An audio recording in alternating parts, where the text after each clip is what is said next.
नमस्कार मैत्रिणींनो, कशा आहात? आशा करते की तुम्ही सर्व छान असाल. तर आज आपण बनवणार आहोत मेथीचं पिठलं. तर त्यासाठी मी प्राथमिक तयारी सर्व करून घेतली आहे. एक कांदा कट करून घेतला आहे, एक टोमॅटो कट करून घेतला आहे आणि लसणची पेस्ट करून ठेवली आहे आणि एक वाटी मेथी पण स्वच्छ धुवून मी कट करून ठेवली. तर आता आपण कढईमध्ये फोडणी टाकत आहोत. त्यासाठी मी तेल टाकले. तेल गरम झाल्यानंतर मोहरी टाकली. मोहरी तडतडल्यानंतर आता आपण जिरे घातले. जिरे आपले छान तडतडले की त्याच्यामध्ये आपण कांदा घालणार आहोत. आता फोडणीत मी कांदा घातलाय.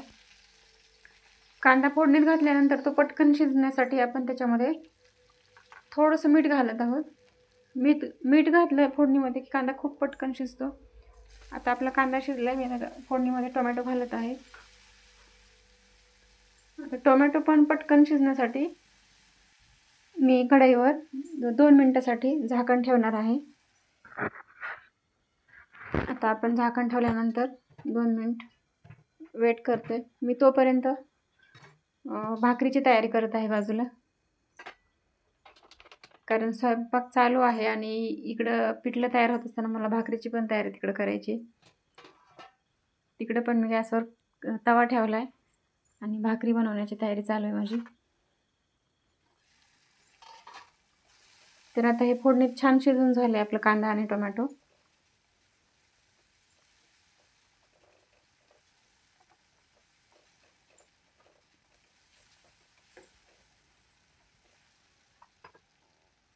आता मी याच्यामध्ये लसणची पेस्ट बनवलेली ती घातली. हे पण छान परतून घ्यायचे. आता हे छान परतलं की आपण याच्यामध्ये कापून घेतलेली जी मेथी आहे ती घातली.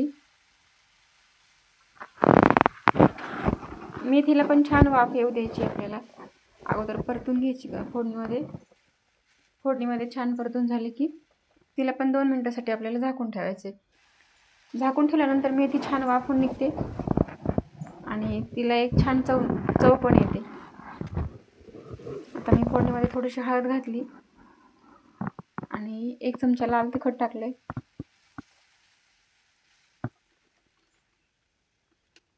आणि आता बेसनाच्या आकारानं मी इथं 2 मोठे चमचे आहेत बेसना पिठाचे, ते मी फोडणीमध्येच घातले. आता हे छान मस्त सगळं परतून घेते मी. आता हे परतल्यानंतर आपण याच्यामध्ये गरम पाणी ॲड केलं तरी पटकन शिजतं किंवा थंड पाणी ॲड केलं तरी पण चालतं.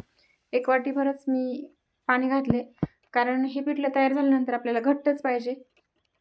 ह्याची जी कन्सिस्टन्सी आहे ती आपल्याला घट्ट पाहिजे, म्हणून पाणी मी थोडंसंच घातले. फक्त बेसनाचा कच्चापणा जो आहे तो गेला पाहिजे. हे छान मिक्स करून घेतले आणि आता आपण ह्याला एक छान वाफ देणार आहोत 5 ते 7 मिनिटासाठी. बेसन जेव्हा खाली असं लागतं ना कढईला, तर त्याला एक छान वेगळीच चव येते.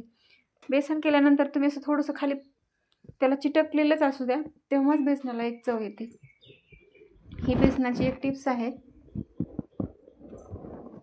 जेव्हा आपण घट्ट बेसन बनवतो ना, तर तेव्हा कढईला असं थोडं लागलं पाहिजे. धन्यवाद तुम्ही पूर्ण व्हिडिओ पाहिल्याबद्दल. आणि ही रेसिपी तुम्हाला कशी वाटली हे कमेंटमध्ये नक्की सांगा. चॅनलवर जर नवीन असाल तर आपल्या चॅनल सबस्क्राईब करायला विसरू नका.